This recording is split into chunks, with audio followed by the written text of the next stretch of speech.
9211 इस नाम को आपको फिर याद करना पड़ेगा आज एक बार।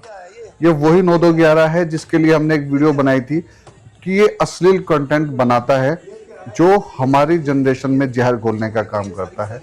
उस समय प्रशासन द्वारा उस पर कार्रवाई लेते हुए उसको गिरफ्तार किया गया, पर एक बार फिर उसने शासन और प्रशासन के मुंह पर थूकने वाला काम किया है। उस जिहादी ने बीते कल रुड़की नगर निगम के सभागार में अश्लील नृत्य अपने जन्मदिन के उत्सव मनाने के चक्कर में पाकिस्तानी डांस कर दिया। और दुख की बात यह है कि हम उस रुड़की की बात कर रहे हैं जो शिक्षा नगरी है। शिक्षा नगरी में जब इस तरह के जिहादी अभद्र तरीके के नृत्य जो साथ चल रहे वीडियो में आप देख पा रहे होंगे, इनकी मानसिकता इससे पता लगती है। और सिर्फ इतना ही नहीं, पूरे सभागार की सीटों को अस्त व्यस्त किया गया, तोड़ दिया गया उनको, और जहां तहां वहां पर नुकसान पहुंचाया गया। ये जिहादी मानसिकता के कठमुल्ले जो कुछ मुजफ्फरनगर से आए, कुछ सहारनपुर से आए, ये सारे जिहादी वहां इकट्ठे हुए और इन कठमुल्लों ने वहां रात भर जन्मदिन के नाम पर तोड़फोड़ मचाई। और दुख इस बात का होता है कि जब जिन लोगों के पास सभागार की अथॉरिटी है उनसे पूछा गया तो उनको कुछ पता ही नहीं। कैसे जो जनता, रुड़की की लगभग 2.5 लाख जनता जिसके द्वारा नगर निगम को वोट दिया जाता है, और हम जैसे टैक्स पेयर जिससे नगर निगम की ये सब सुविधाएं होती हैं, और ये जिहादी कठमुल्ले वहां आकर ये करते हैं। और फिर बात निकल कर आती है कि किसी भी अधिकारी को पता ही नहीं है कि ये हॉल उनको किसने दिया, किस पार्षद के कहने पे दिया गया। बड़ा दुख का विषय है।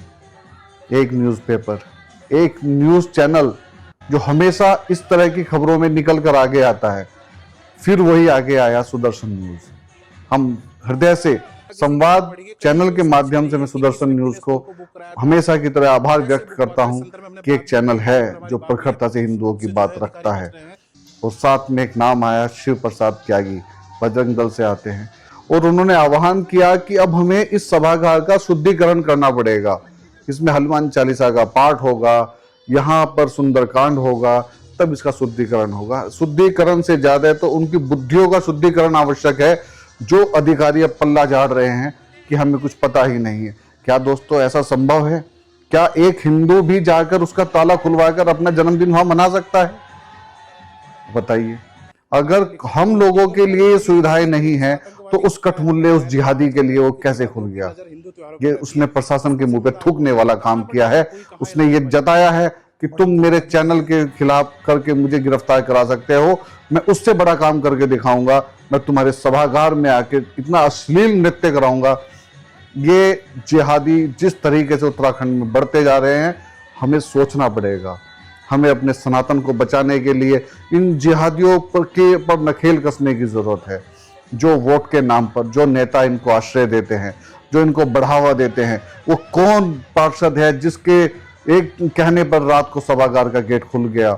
अब हमें प्रशासन से अपील लगाते हैं, संवाद के माध्यम से मैं पुनः प्रशासन से अपील लगाता हूं कि इसकी गहराई से जांच की जाए और उन सभी दोषी, इसके साथ साथ उन सभी दोषी अधिकारियों पर भी कार्रवाई हो जिन्होंने रात्रि में सभागार खुलवाने का काम किया है। ये सभागार, ये जनता का सभागार है, ये हमारे अच्छे कामों के लिए सभागार बनाया गया है। ये सभागार यहाँ पाकिस्तानी डांस कराने के लिए नहीं बनाया गया। अगर हम इसको नहीं रोक सकते तो भाई साहब, इस रुड़की को पाकिस्तान बनते देर नहीं लगेगी।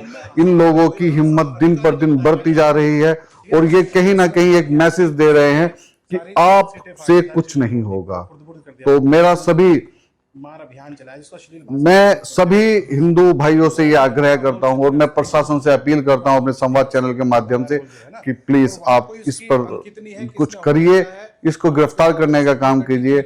हमारी धामी सरकार इतना अच्छा काम कर रही है और ये कहीं ना कहीं सरकार के खिलाफ एक षड्यंत्र जैसा रचा जा रहा है ताकि लोगों का ध्यान भटकाया जा सके, लोगों का ध्यान अच्छी चीजों से हटकाकर यहाँ लगाया जा सके। तो कहीं ना कहीं धामी सरकार की छवि को भी धूमिल करने का काम इसके माध्यम से किया जा रहा है।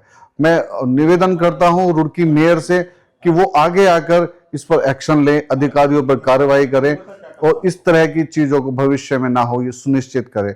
और मैं आभार व्यक्त करता हूं पुनः सुदर्शन न्यूज के संवाददाता का और शिव प्रकाश त्यागी जो बजरंग दल से आते हैं, विश्व हिंदू परिषद से आते हैं, कि आप जैसे जागृत व्यक्तियों के कारण आज हिंदुत्व बचा हुआ है।